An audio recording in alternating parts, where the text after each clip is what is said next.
will ever remove you from the position where God has placed you. No one. No one can ever steal your blessings. No one can ever steal your breakthrough. Let me tell you a story.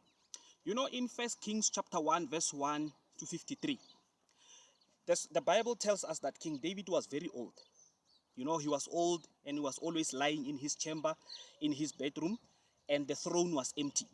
And everyone wondered, who's going to become the king that succeeds King David? Remember what God promised. God had already promised that Solomon was going to succeed his father. Now, here's the story. David's fourth son, which is named Adonijah, by the time he realizes that the situation is vulnerable, he goes, he multiplies people, he calls the crowd, he anoints himself, he says he's the king over Israel. But here's the thing. The Bible says he was sitting with his friends somewhere celebrating, thinking that now he has anointed himself, his friends are cheering him up, some parts of Israel are supporting what he's doing. But little did he forget that as he was busy celebrating, the throne was still empty. The seat was still empty. That is why when Zadok the priest went with Bathsheba and they saw King David, they said, but Lord, my Lord, you said Solomon is going to be the king. King David said, relax. Why are you stressing about what Adonijah is doing? Why are you stressing about somebody who anoints himself, who ordains himself? Then King David said, at this point, Zadok the priest, go and take Nathan the prophet. Go and collect Solomon wherever he is.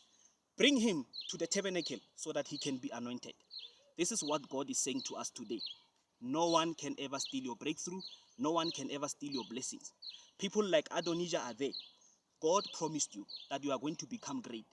God promised you that you are going to obtain a lot in life.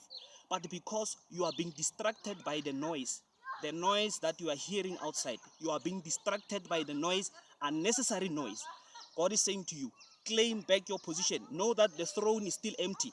Know that the seed is still waiting for you.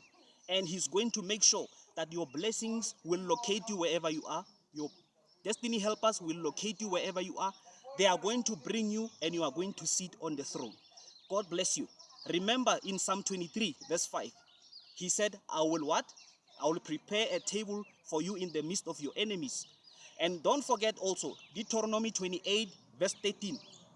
God said you are a head and not a tail. You are at the top and never at the bottom. God bless you. Jesus Christ is Lord, and shalom.